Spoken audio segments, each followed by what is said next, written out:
Ac hoffwn estyn croeso cynnes iawn i'r athro Jonathan Glazzard in plith ni heddiw. So I would like to give Professor Jonathan Glazzard a very warm welcome to our Ask the Expert session today.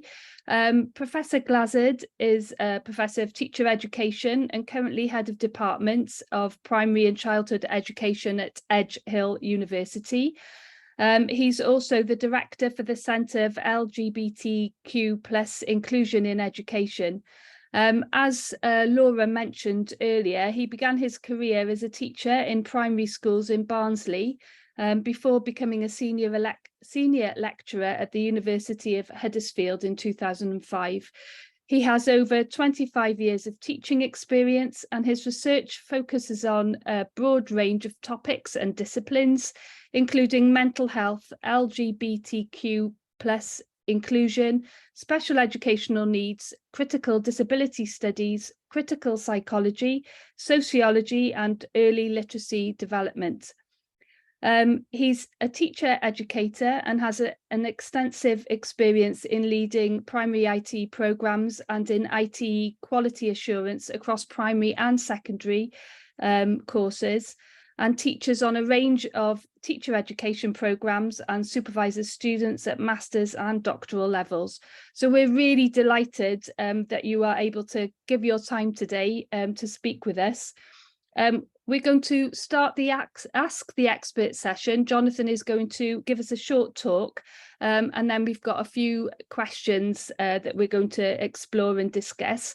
And as usual, if you've got any questions that you would like to ask, there'll be an opportunity at the end, but you're also more than welcome to pop any questions you've got in the chat, and we'll look at those at the end of the session.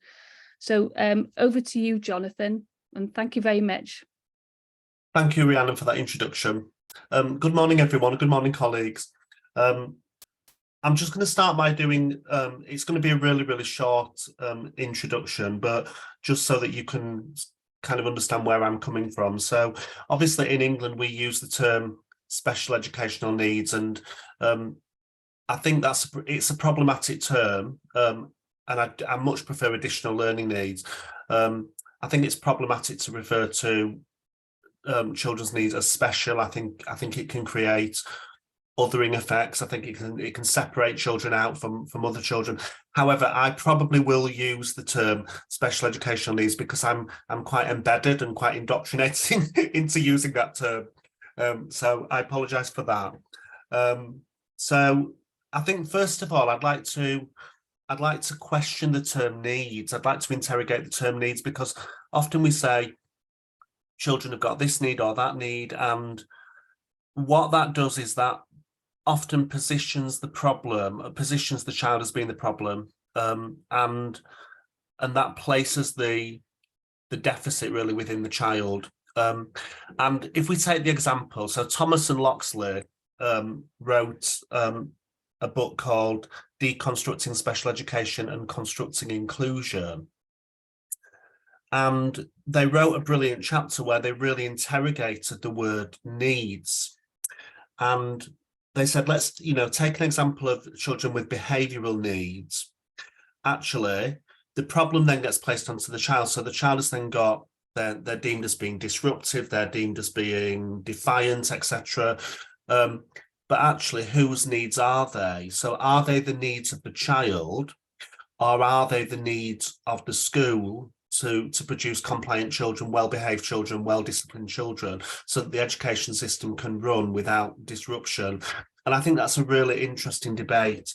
Often we describe children as having needs, but actually the needs might be the needs of the education system rather than the needs of the child. And what then happens is children with behavioural needs then often become excluded because they don't fit the mainstream education system, and they're then perceived as being the problem. Whereas often the problem might be that the actual mainstream education system isn't meeting the needs of the child. So I think it's good to think critically about terminology. And I think when we're describing children as having needs, I think it's important to remember that those needs are often identified in relation to socially constructed norms. So, for example, let's go back to the idea of behaviour. We identify children as having behavioural needs because we've already identified what the norm is in terms of behaviour. We expect children to be able to regulate themselves. We expect children to be compliant, to be well disciplined. Society has produced a set of norms. We have norms around achievement, attainment, communication. We have a set of socially constructed norms, and children then who don't meet those norms are deemed to have additional learning needs or special educational needs. But actually the norms themselves are socially constructed in the first place. So who decided, for example, that the norm was to have well-behaved, compliant children? Who decided that the norm was for children to be able to understand the rules of social communication? So children who don't meet those social norms are then marked out in particular ways. They're labelled in particular ways. They're othered by a system that basically measures them in relation to socially constructed norms. So I think it's good to think critically about that. And then I think one of the other issues is that we live within an ableist society, in which ableism and ability is privileged, and then children who don't meet that, children who fall outside of that, are then othered, because effectively they're judged in relation to these ableist norms within society. So if we think about what the whole purpose of the education system seems to be, it seems to be about producing able, productive, skilled workers of the future who can go into the world of work and contribute to the global economy. And the education system is kind of based on those neoliberal principles. And there's a big drive, isn't there, to raising academic standards and raising achievement, particularly in aspects such as literacy and numeracy, and so that children have got those skills that they need to be able to function in the workplace. And the problem with that is that children who are then different, children who are diverse, children who are neurodiverse, often are othered by that system of education, which is geared towards producing literate, skilled workers of the future. So I think it's good to think about that. Now, often disability, if we think about disability, it's been seen as being a negative in the past, hasn't it? It's been stigmatized. Disabled people have very much been stigmatized and kept on the margins, if we think historically. And attitudes are changing. However, my personal perspective of disability is that we shouldn't see the disabled identity as a lesser or inferior identity to any other identity. It's a valid identity within its own right. And if we think about autism, often we try and think about changing the child and we try and normalize the child, but actually, you know, there's the autistic identity it's an identity within itself, and there's no need to actually think of that identity as being inferior to any other identity. And I think one of the problems is that disability, the disabled identity, has been seen as being an inferior identity, and therefore disabled people have been othered by that. So I'm quite sort of interested in CRIP perspectives of disability, or cripping perspectives, where actually disabled people themselves have pushed back against this, and they've said, actually don't see us as being inferior, don't see our identities as being lesser or inferior to any other identity. Our identities are valid, and we can do everything everybody else can do. And it's great now that attitudes are changing, so that we're now seeing disabled people much more appearing in the media, on television, on social media. And I think that's fantastic, because that's actually trying to show, isn't it, show disability in a positive way, to show that everybody can achieve something. So I think my starting point is to let's think critically about the term needs. Let's think about socially constructed norms and how we judge children in relation to socially constructed norms. And let's think about the fact that society seems to be very much based on this ableist discourse, which measures people against those socially constructed norms. And then if we think about the models of disability, so the medical model locates the problem within the child, and it very much focuses on identifying the problem in inverted commas, diagnosing the disability, and then providing a course of treatment or intervention to support the child. The problem with the medical model is that it blames the child, or it locates the problem within the person. And whereas the social model is a much more positive model, if you like, because the social model says that disability is actually not something within the person, it's actually socially created and socially constructed. It's created by society not making the right adaptations and adjustments to support people with impairments. And I think what's interesting about the social model is the way in which the social model separates impairment from disability. So people may have impairments, and those impairments may be within the body, such as a physical impairment, for example. However, disability within the social model is defined as access to goods, access to services such as education, employment, housing, etc. So that separation of impairment from disability is really critical, because what the social model says is that, yes, people may have impairments, but providing society makes the right adjustments, actually, there's no reason why people with impairments cannot access those services. And therefore, disability is defined as a problem of access and participation, and it's separated from impairment. And I think that's really important.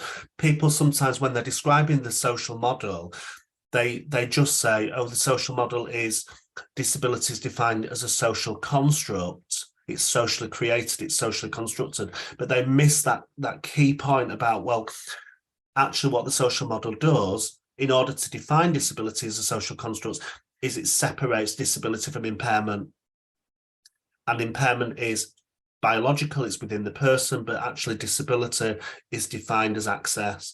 And therefore, if the individual is denied access and denied participation, then that is the problem with society. It's not a problem with the child or with the person.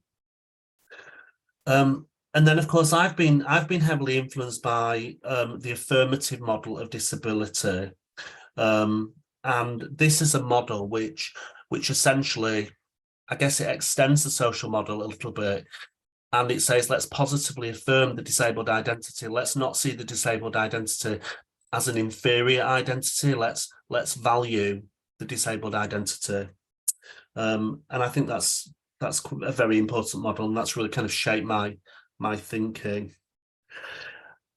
I tend to challenge some of the language within policy documents. So I could, I read a whole range of policy documents in England, such as the Special Educational Needs Code of Practice, and you see words like disorder. You see words like, mental health being described as a disorder, autism being described as a disorder. Well, that's actually very offensive to describe autism as a disorder. It may be described as a condition, but disorder is problematic. Children being described within policy documents as disruptive, that's problematic, because that puts the problem on the child. Mental health being described as a problem, that's also problematic, because that fuels the stigma around mental health. So, and phrases such as children suffering from mental health, the word suffer can be problematic as well. I'd rather see something like children experiencing mental ill health rather than suffering from mental ill health. And I don't like the phrase children suffering from disabilities, because we shouldn't be seeing disabilities as something negative. We should be valuing the disabled identity. So I think it's right, really, that we should critically interrogate some of this language. And then one of the problems with inclusion is that views of inclusion are not shared. Understandings of inclusion are not shared across individuals, across groups, across societies. There's no kind of shared understanding of inclusion. And one person's interpretation of inclusion, even within a school, can be different to someone else's interpretation of inclusion, and that can be problematic as well. I think we need to think critically about labels and labeling children as having particular needs. Tom Billington talks about how labels freeze the frame. They freeze the frame and they basically form a frozen image. Because what happens is when a child's been given a label, we then see the child through the lens of that label and we don't see them in any other way. It kind of freezes the frame on that child. And therefore, we then start to assume once a child's been given a label, say, for example, they've been given the label dyslexia, that they all need, well, because they've got dyslexia, the assumption is they will all need coloured acetates and overlays to support them with reading, or because they've got autism, they will need a visual timetable. And actually, that might not meet the needs of that individual child. But all we're doing there is we're responding to the label, not the needs of the individual. And of course, labels can stop us thinking about the individual. We think of the child as a label, not as an individual. But at the same time, it can open up access to funding and support and resources for the child as well. So we've got to take a balanced perspective. I think we need to think critically about how inclusion is different to integration. It's not a case of just placing children within a mainstream system and then doing nothing. It's much more proactive. It's much more about meeting the needs of the child. It's much more about changing the pedagogy to meet the needs of the child, the teaching, the strategies. But then I also argue that teachers can only do so much, because inclusion was always meant to represent a transformation of the education system, right? So if we're going to really meet the needs of the child in a very proactive way, which is what inclusion requires, then we can't just transform the pedagogy in classrooms. We have to transform the education system itself. And therefore, what I mean by that is the structures that underpin the education system. We have to transform the curriculum, so the curriculum meets the needs of all children. We have to transform the assessment system, because teachers can only do so much within classrooms. So if teachers are trying to be really inclusive, but then they're working within a national curriculum that doesn't meet their needs, or they're working within an assessment system that effectively allows some children to pass and some children to fail, then there's only so much that teachers can do to promote inclusion. Children will still be labelled as failures at the end of the system because they're assessed in a way that doesn't actually recognise different forms of success.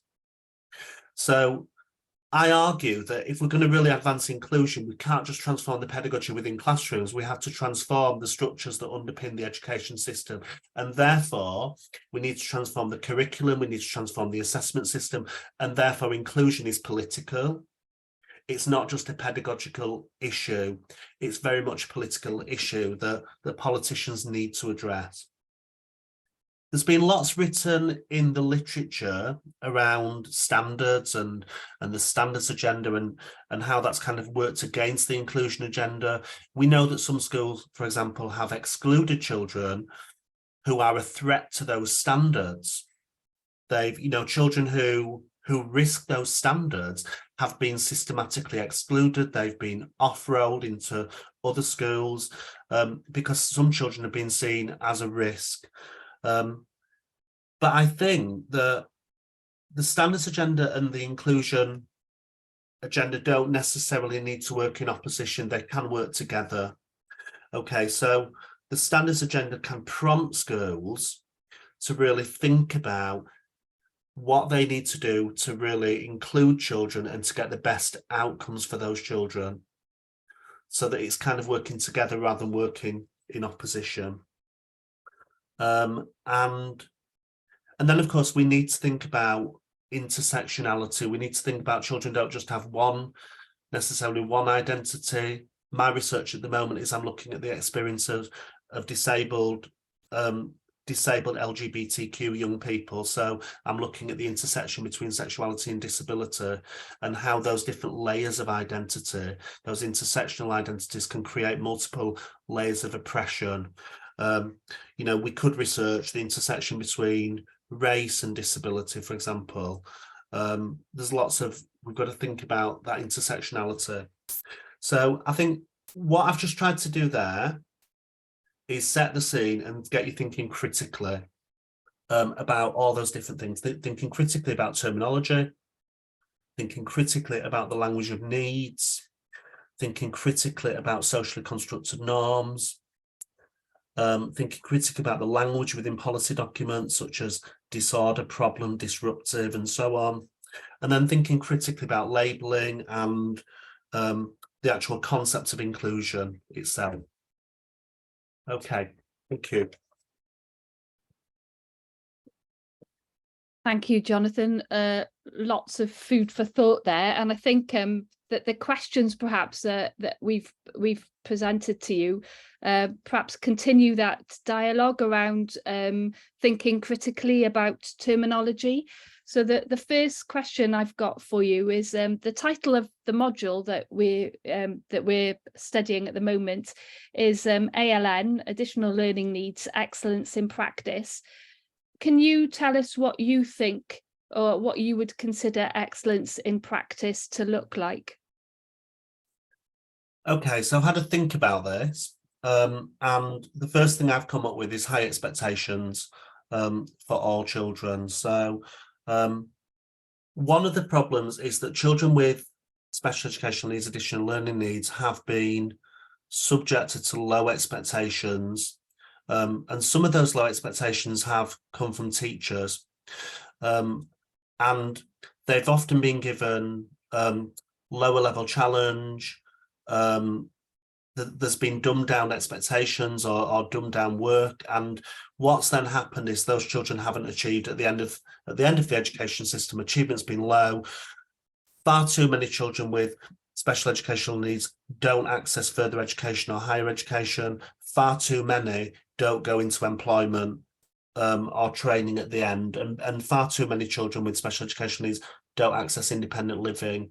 So I think we just need to raise those expectations. And if children, I guess this is a controversial statement, but I think it's worth saying, this is my perspective anyway, if children can learn the same curriculum as their peers with adaptive teaching strategies in place, they're better off doing so. If they can. Now, obviously, sometimes children need very different things. They might need a different curriculum, but if they can learn the same thing with adaptations, they're better off doing so. I think in terms of excellence, I like to think of adaptive teaching rather than differentiation. So the problem with differentiation, this old model of differentiation, which I was trained under 20 odd years ago, was that children were divided into ability groups, and often children in the, I hate to use this phrase, the low ability group, were children with SEND and special educational needs, and they were given less challenging work, and they didn't achieve as well from that, and that just widened the ability gap. They didn't achieve as well as their peers because they were given less challenging work, yeah, so that's a problem. So I tend to think of adaptive teaching, which is using a range of strategies such as pre-teaching children. So let's think about if they're doing a literacy lesson, you're reading a story, you could do a pre-teach where you introduce them to the book, the characters, the language, the vocabulary, before the lesson, so that when they go in the lesson, that reduces the cognitive load for those children. If you're doing a math lesson, you could introduce the children to the mathematical concept that you're teaching before the lesson, so they've got some understanding of that concept. Putting scaffolds in place to enable children to access that learning, so scaffolding children. And scaffolding could be, of course, through the use of teaching assistants or additional adult support within lessons, or just giving children, for example, a writing frame would be an example. Chunking the learning down into small steps, I think, is important. So breaking it down into small manageable steps and giving children opportunities for overlearning, so that they don't just learn something once, they learn it again and again and again and again in different ways. So they're practicing that same knowledge or those same skills in different ways, in different contexts. I think opportunities for overlearning are important. So I tend to think about adaptive teaching rather than differentiation. I think excellence is also about children learning with their peers in classrooms, not being separated out from others, and learning from their teacher. We know that far too often, some teachers, not you, but some teachers actually send these children out of classrooms and they're educated by teaching assistants all the time and they don't access a teacher. I want to see children with additional learning needs, special education needs being included in classrooms, learning from their teacher, learning with their peers, and they'll make more progress with that.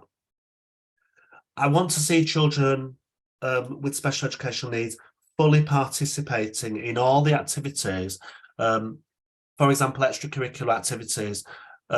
Schools should be systematically monitoring the proportion of special educational needs children who are accessing after-school clubs, because that's about participation. We want children with additional learning needs to be fully participating in all the opportunities. So full participation in things like extracurricular activities, school visits, educational visits, and full participation in subjects like PE. Children with physical disabilities being fully included within PE. There's different layers to this question. So I think then excellence is also about parent partnership, working in partnership with parents, building good relationships with parents, involving parents in decision making, involving parents in setting targets and setting goals, and involving parents in evaluating progress and reviewing progress for children. I think also child voice. I mean, this should be number one, really. Placing the child at the absolute centre of all the decision making and getting the views of the child, because often we think that we are the experts and we know best what to do to support that child, or we rely on educational psychologists or speech and language therapists to tell us what to do, and we rely on that professional knowledge, but often we miss out consulting the child. And I think that has to be really, really prominent. It has to be the first thing that we think about. So child voice needs to be central to all decision-making processes. And then I think the other aspect of excellence then is effective multi-agency collaboration, working with agencies, working with education, health and social care, sharing information, having a shared language, which we all understand. You know, I've sat in meetings with speech and language therapists. No criticism. They do an excellent job, but I don't understand what they're talking about. And if I don't understand what they're talking about, a parent won't understand what they're talking about. And probably people don't understand what I'm talking about as an educator, because we all have our own language, we all have our own jargon, we all have our own acronyms. We need to break down and have a common language, really, and we need to be sharing information and communicating and working really, really well together. I think early identification of needs is really key. The sooner children can get support, the better. And this is key for me. Excellent provision isn't just about individual children with additional learning needs or special education needs. It's about all children learning about disability, having a disability curriculum so that children learn to develop positive attitudes. They learn about stigma, they learn about how attitudes have changed over time, they learn about different types of special educational needs, so they can then understand why particular children might find certain things more difficult than others, and they can then start to develop empathy and compassion. So I think giving children a curriculum that addresses disability. In England, for example, if you pull up the national curriculum and type the word disability, nothing comes up in the national curriculum. Children are not required to learn anything about disability in the national curriculum. Children are not required to learn anything about race in the national curriculum. If you put the word race into a search in the national curriculum, that doesn't appear either. So children, I think, need to learn about disability. And then I think for older children, excellence for me is then supporting them through vocational qualifications, giving them those opportunities to develop those vocational qualifications, and supporting them into employment, I think, is really, really key. And I know lots of further education providers now are doing really, really well with that. So lots of layers to excellence, I think, but for me, they're the key ones. Yeah, thank you very much. I think you've sort of answered the second question, where I was going to ask you about whether you could share examples of excellent practice. But I think you gave quite a few examples there. I don't know if you want to expand on that, or... I do, because I want to share some practice that I saw in a school a few months ago in the northeast of England. This was a very interesting context. So it was a very socioeconomically deprived area, and there was lots of drug abuse and domestic abuse going on. So the children came into school and they really struggled with social and emotional regulation. And we're seeing more of this now, aren't we, in schools? Children who are really struggling to regulate their emotions and feelings. And what the school did, it was absolutely fantastic. So they had nurture provision for children 5 to 7. Well, they had early years nurture provision, and they had nurture provision for children 5 to 7, and then nurture provision 7 to 11. And in the nurture provision, so children who had social and emotional regulation difficulties were they went into the nurture provision, and they were learning about emotional regulation, they were learning to play, they were learning to take turns. The nurture provision was run by a nurture trained teacher. And when I went into the nurture provision, it was excellent. The children were playing, they were collaborating, they were sharing, etc., and working really well together. And then when the time was right, the children were then reintegrated back into class. Now, for some of these children, they had such complex needs that they spent 2 terms in the nurture provision.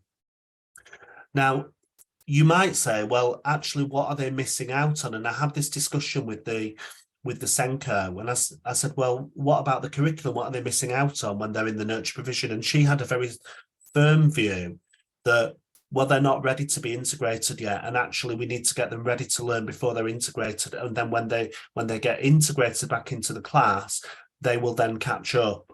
And they were catching up. There was I then met some of the children who'd been reintegrated, and there was clear evidence that they were basically on track with everybody else. They were catching up with their learning, but without those social and emotional skills in place, they wouldn't have been able to cope with being in the mainstream class. So I thought that was really excellent provision. And what happened was, what was really nice about it is when they were reintegrated, there was a big celebration event. So the children who'd been with that child in the nurture provision handed that child over to the class, and they did a big presentation about what they liked about the child and what was good about the child. And then there was a handover to the class. And it was just a lovely kind of celebration event. So that was one example I wanted to highlight. And then the next example was my doctoral student, Megan Lovies, has just completed her doctorate. And she looked at a mainstream special education partnership. So basically it was a mainstream college or mainstream school but then there was a special education provision as well, and they were working together. Okay, so students were transferred from the mainstream college into the special education. They shared a campus, okay? So they were transferred from the mainstream college into the special education college. In the special education college, it was characterized by really positive relationships, vocational qualifications, work experiences, supported work experiences. But what was great about it is the teachers taught on both, in both contexts. So the mainstream teachers actually went into the special education college and worked in there, and then the teachers in the special education college went into the mainstream college and worked there as well. And the staff all did shared CPD, shared professional training. It was wonderful. There was a real partnership between the two settings, and the children moved. They moved from the mainstream into the special, and then they went back again. For some lessons, they went back into mainstream. For some lessons, they went into special. It was a fantastic example of inclusion and partnership working well together. So just those two examples. Thank you. Yeah, some really interesting examples there. I've got lots of ideas flying around in my mind at the moment. We've got on the call, I know there are several ALN co's or SENCOs, as you'd use in England, and a number of aspiring ALN co's. And some of the discussion that we've had is about how we would measure or evaluate excellence. And perhaps more importantly, how do we communicate this to others? Because as you're probably aware, we've got the new ALN code for Wales, which is a very different way of working. And it's about how do we communicate those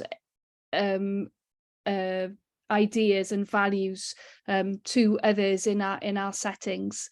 So I wondered if you had any thoughts around that. Rhiannon, I'm glad you used the word evaluate as well as measure, because I think measure is a problematic word. Often with inclusion, you can't measure inclusion in a numerical or quantitative way.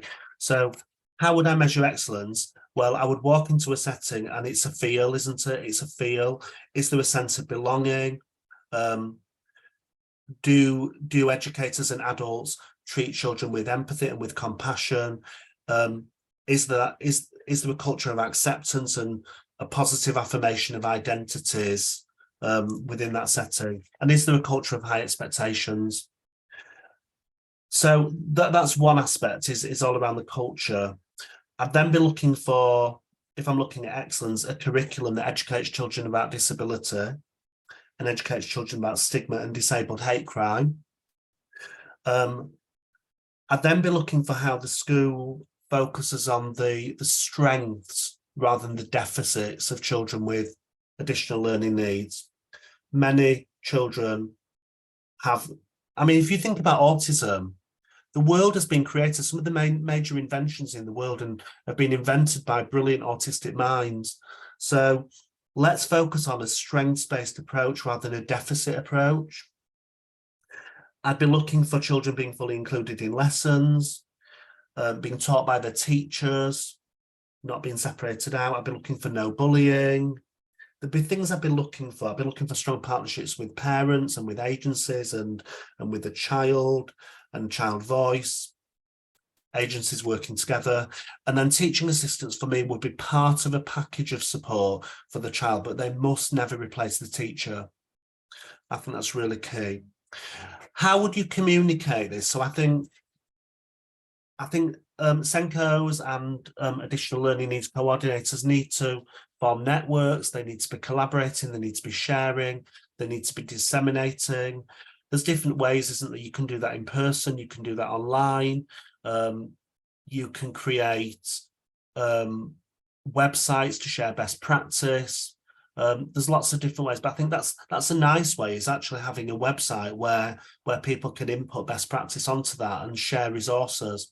But you know, I think also another way would be through teachers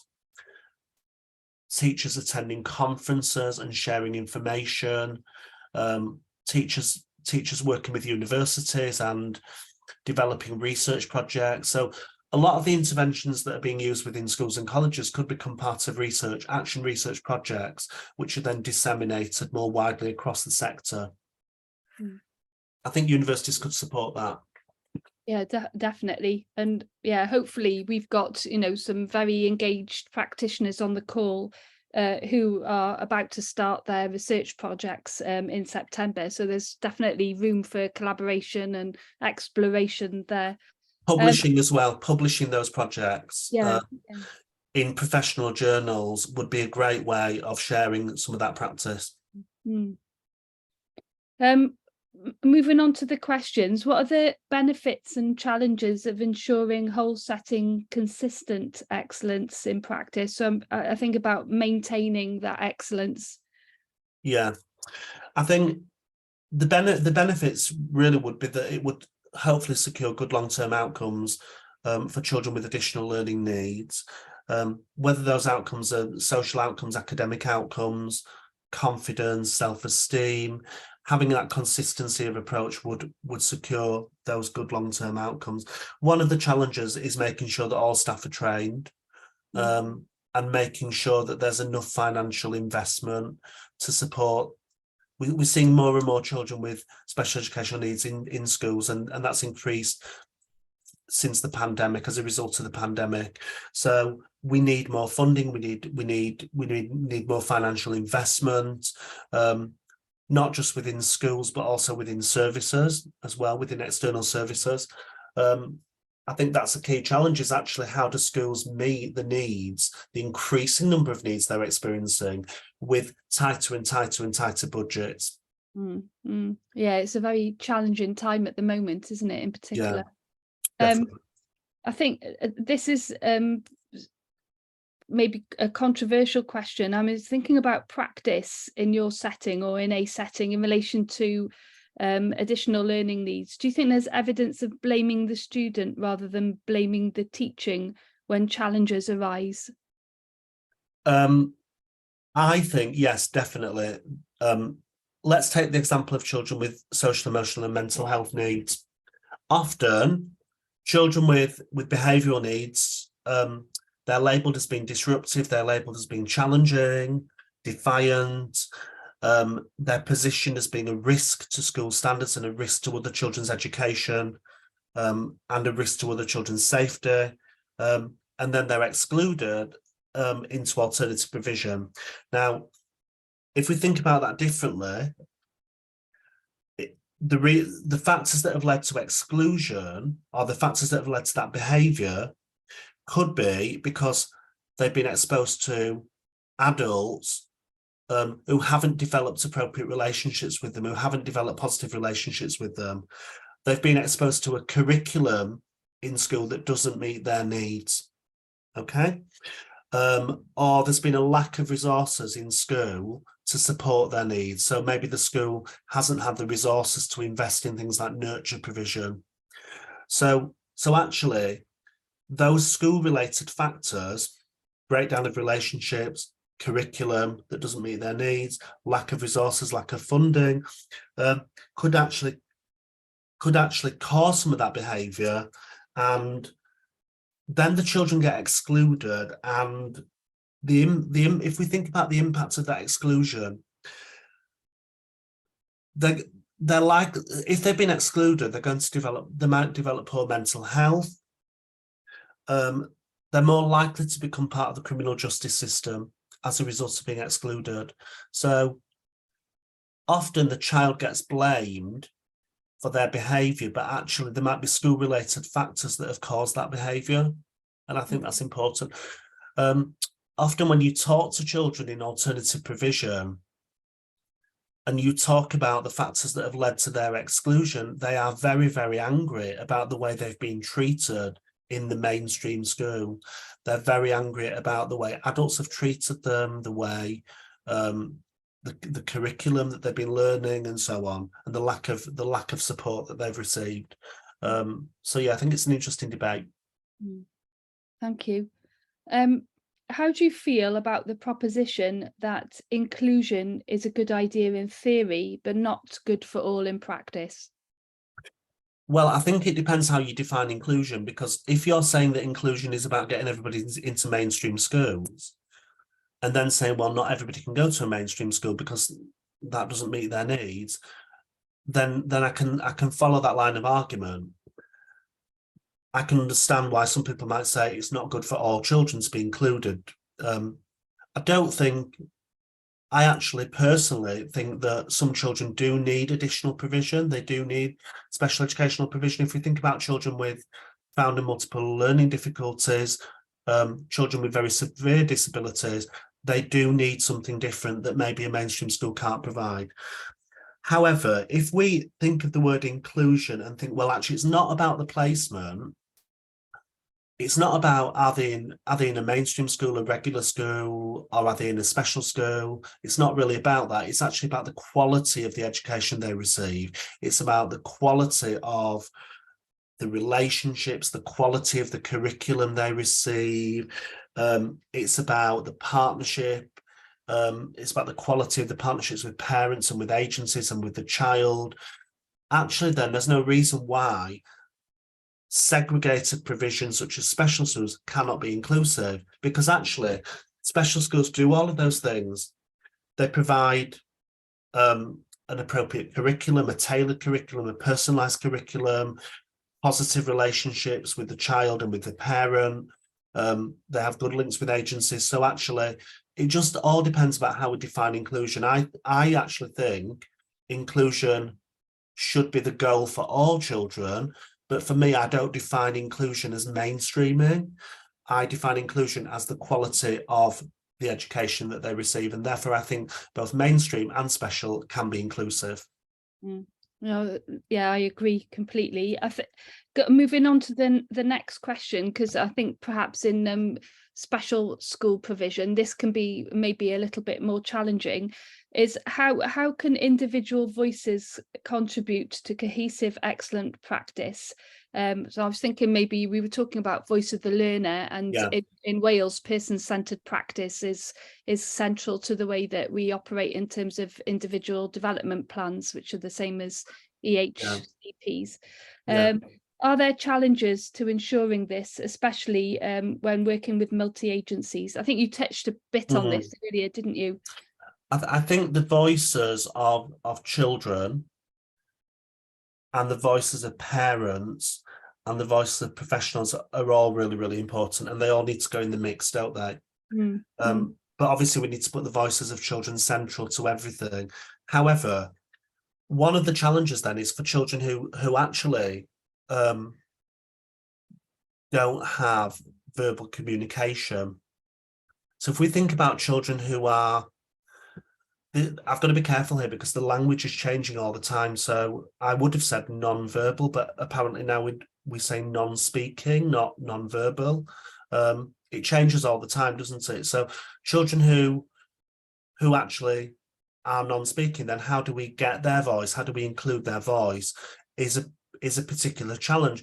Now in England, the Code of Practice says that child voice is really critical, but then it doesn't then unpack that any further and think, well, what does that mean for children who are non-verbal?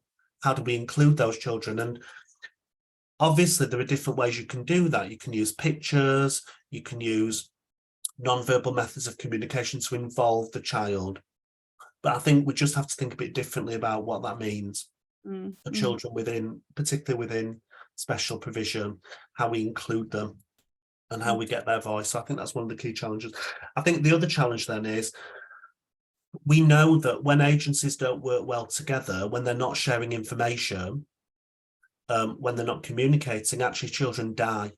We've seen some really high profile cases, haven't we, in the media where children have died when multi-agency working has just fallen apart. So we've still got to get that right. And of course, one of the issues then is that we've got external services and they're not funded appropriately either. So we've got child and adolescent mental health services. It's very difficult to get a child onto the waiting list to be seen by a CAMHS professional.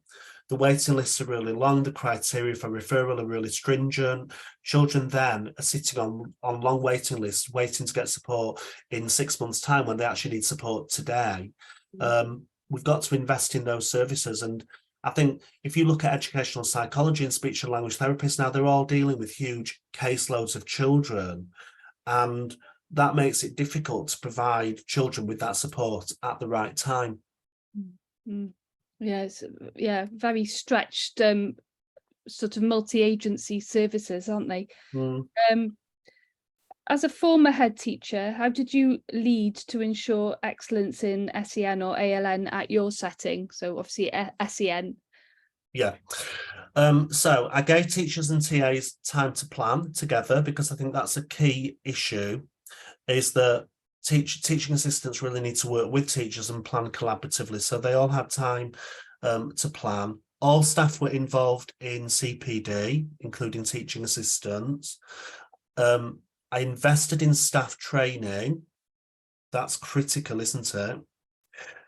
But one of the most exciting things I did, Rhiannon, you'll like this, is we developed practitioner research groups within the school. So practitioners were working collaboratively, they were researching a particular aspect of practice related to SEND, and then they were sharing and disseminating to the rest of the staff what they were doing. And what that did was that made special educational needs a really key strategic priority. I made it a strategic priority. We developed an autism resource provision within the school. So we had children with autism, so it was a mainstream school, but they were included where appropriate into the mainstream lessons. So it's like resource provision. And I will say that I didn't always get it right. So when I was a newly qualified teacher, I had a child with speech and language and communication needs, and because I had no training myself on special educational needs, I didn't know what to do with this child. And luckily she got a teaching assistant. So I thought, and the teaching assistant seemed to know what she was doing. So I thought, phew. And I sent her out every day to work with a teaching assistant who did one-to-one work with her. And at the end of the year, the child didn't make any progress. Her language, her speech wasn't any better. Her language wasn't any better. And then I realized that was all down to me, because if she'd been in the classroom, she would have made far more progress. So I didn't always get it right, but you learn and reflect on your practice and you learn from that. And I think parents don't always expect you to be the experts, but they just expect you to try your very, very best. You can't be the expert in every special educational need that you encounter. You can't be trained in every single one of them. You just have to do your best. And I think if parents know that you're doing your best, and that you're willing to reflect and listen and learn from them as well, then often they're very happy with that. I reflected on my practice after that year when I had that child out of class, and I never did that again. So we just have to learn from what we do, I think. But I think investing in things like practitioner research was a really effective way of getting staff excited and getting staff collaborating and sharing practice. I think it empowers individuals as well, doesn't it? Because they go off and explore something of interest to them, and then they can disseminate what they've learnt with others. And I think that leads quite nicely to the next question. And maybe this is a bit of a bugbear of mine in terms of how teachers are prepared in IT provision in terms of special educational needs. So thinking about practice in relation to SEN and inclusion, do you think practitioners are ready to teach in inclusive classrooms with heart, head and hands? I think it's such a shame that they got rid of, well, in England, there used to be specialist teacher training courses for SEND, for special educational needs, and they got rid of all of those. And I think that was such a shame. I think in terms of, I think all trainee teachers should have an experience or a placement within a special school, because even if they're not going to teach in a special school, they can learn from that. They can learn about strategies and pedagogies that they can take into the mainstream. I think that's really, really key. I think in terms of heart, what I see from my trainee teachers is they are very committed. They do have inclusive values. They do want to do their best. They are coming from a good place. But in terms of head, and I don't think not just for trainees, but also for all teachers, there's just not enough. We need more training. We need more investment in training to give us the knowledge that we need. There needs to be much more investment in training to fill those knowledge gaps. So I think in terms of head, it's variable.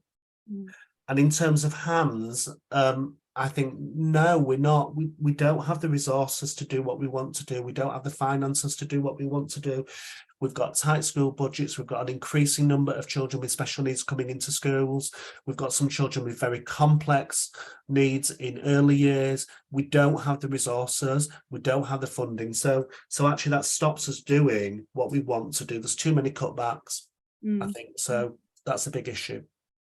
Yeah, I know a number of HEIs here have been trying to push for a specialist ALN PGCE, but we haven't been successful yet in that. So, you know, it's certainly something it's the same in England. Yeah, we need to push for.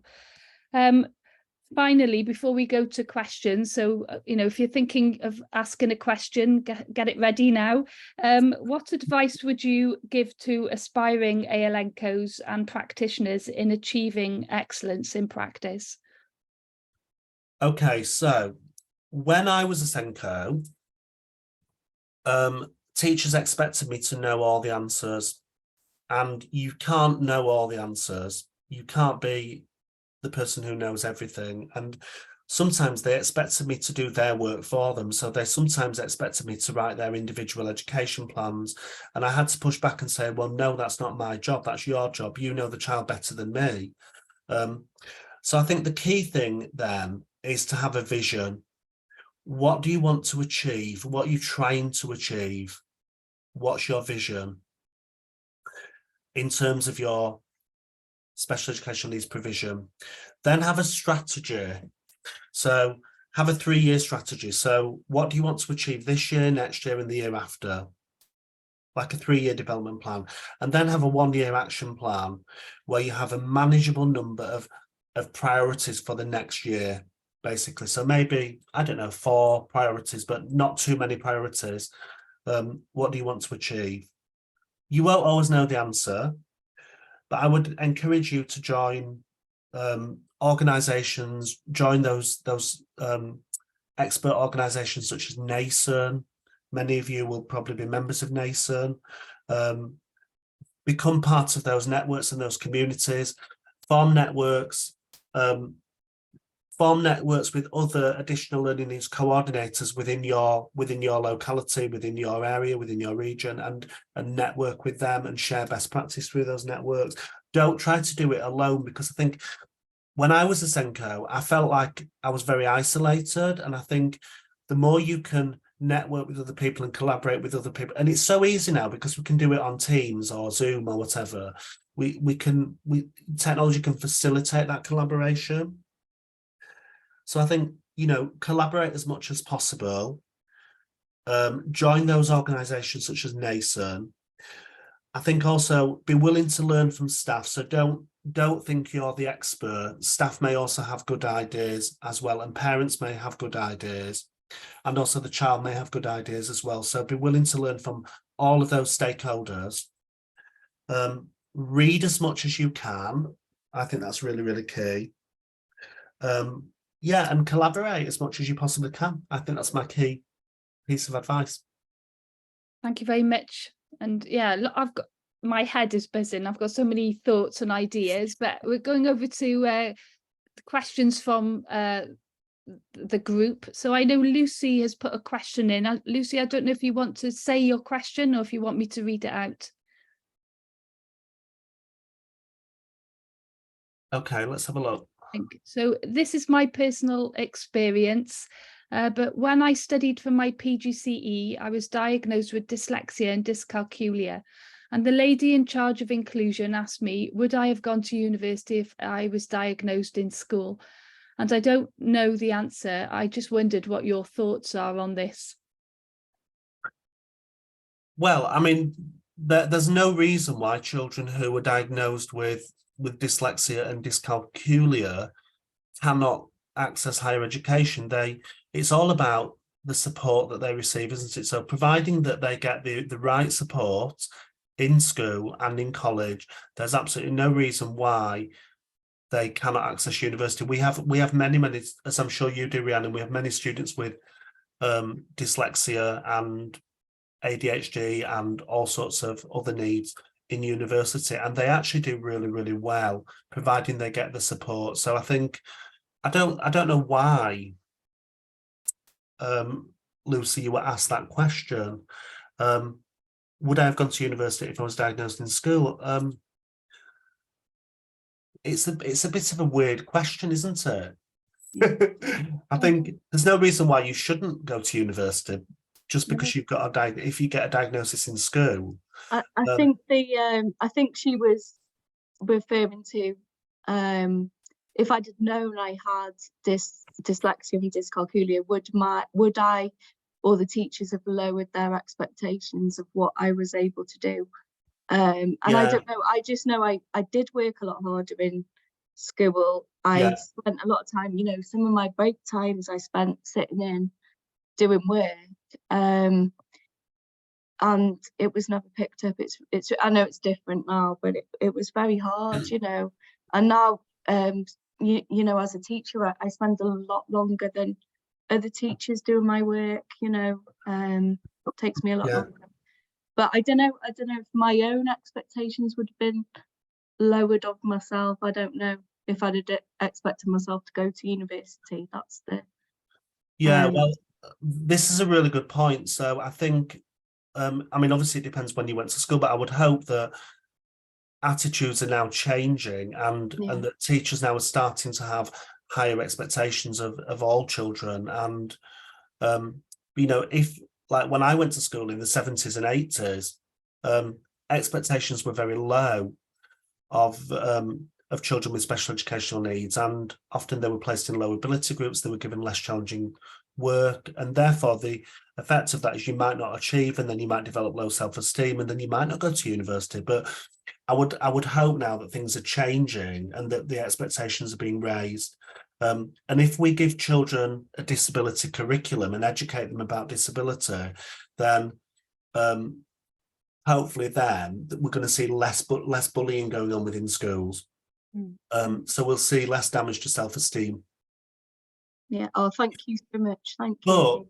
Thank you, Lucy. But also, I am always amazed at the number of students who come to university who don't get diagnosed with dyslexia until they come to university.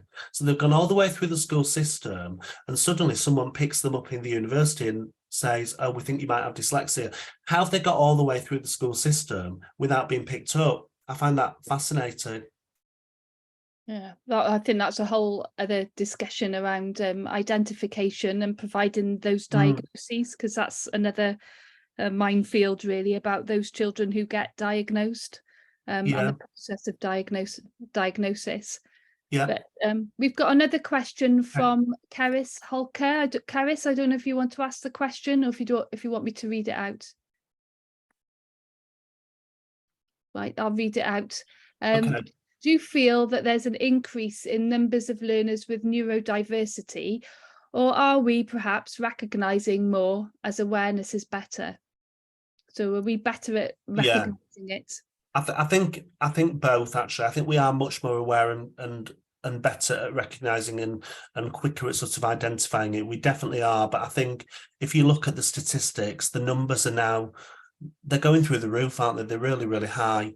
And therefore, I do think there's an increase. That then raises another question as why is there such a significant increase in the number of children with additional learning needs or the number of neurodiversity? And I think that's a complicated, there's lots of layers to that answer, but I think,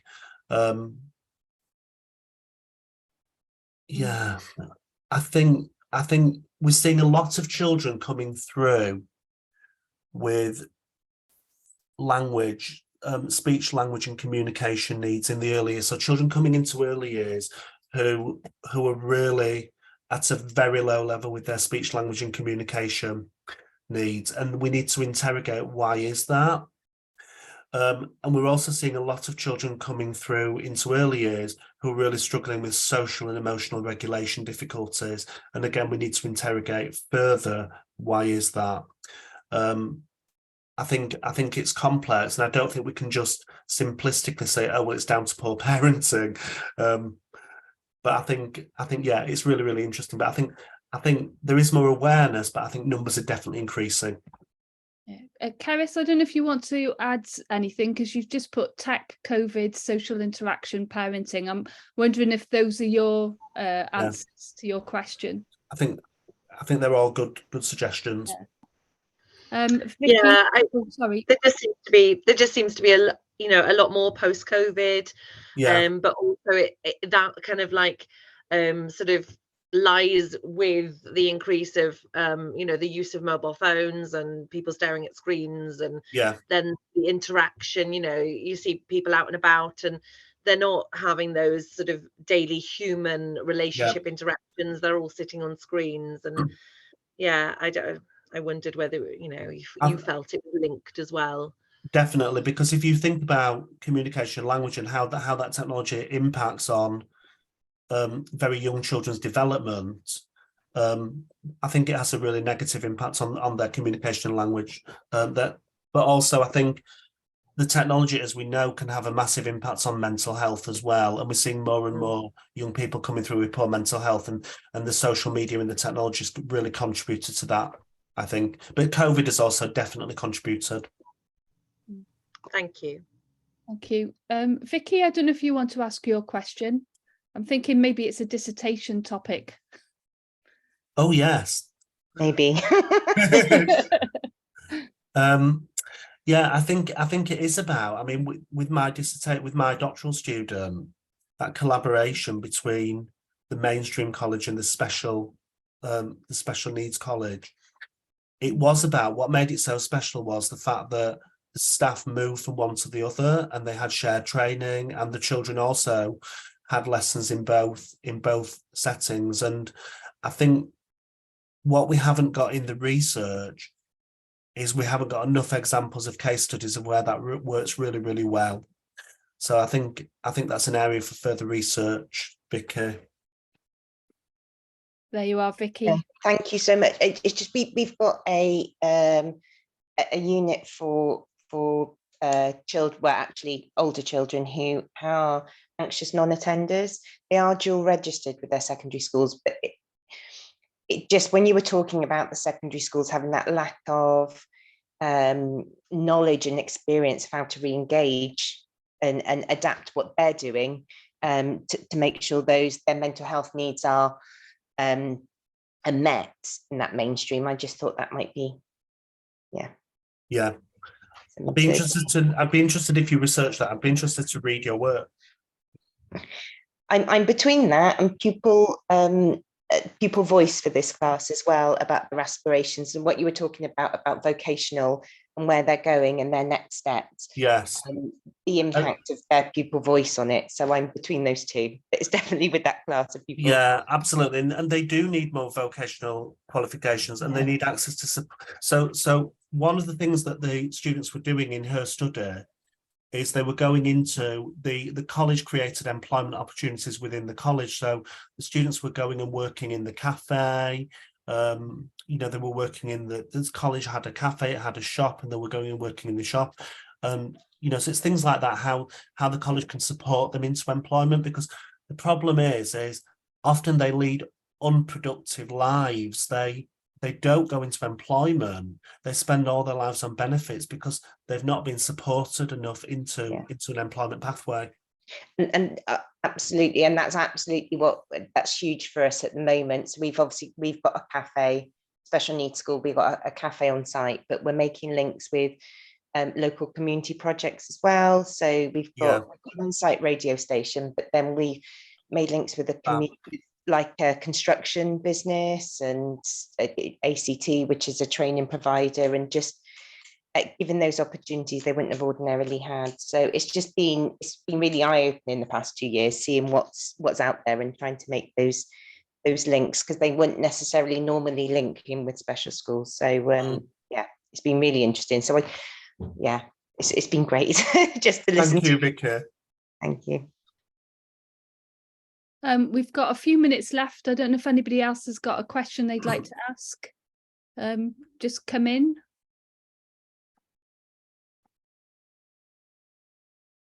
or you can pop it in the chat.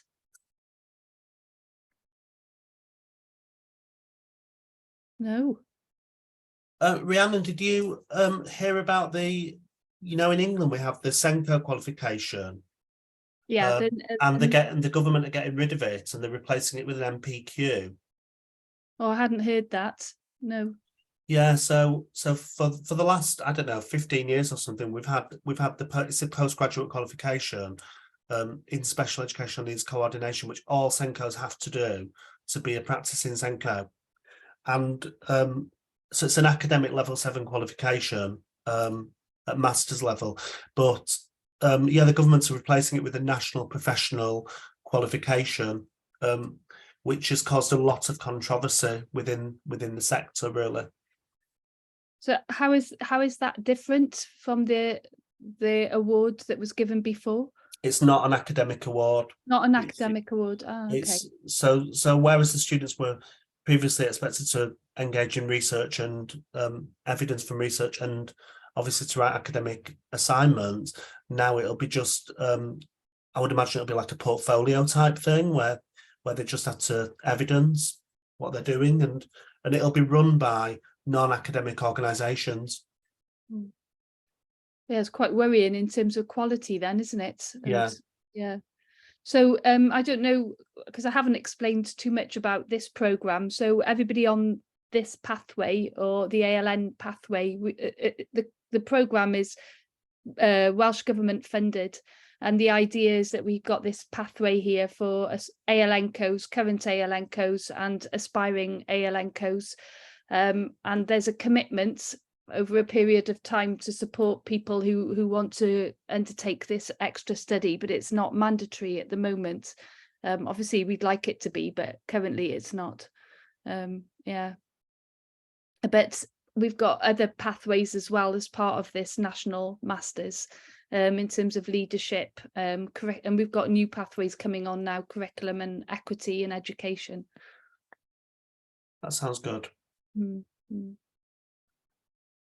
So we're almost coming to a close. Thank you ever so much for your time, Jonathan. I've got so many ideas and thoughts. I've made loads of notes, and I'm sure everybody else on the call has too. I really appreciate your time. Thank you for coming and speaking with us today, and enjoy the rest of your Saturday. Thank you. Thank you. Nice to meet everyone. Thank you. Have a good weekend. Thank you. Bye-bye. Bye. Bye.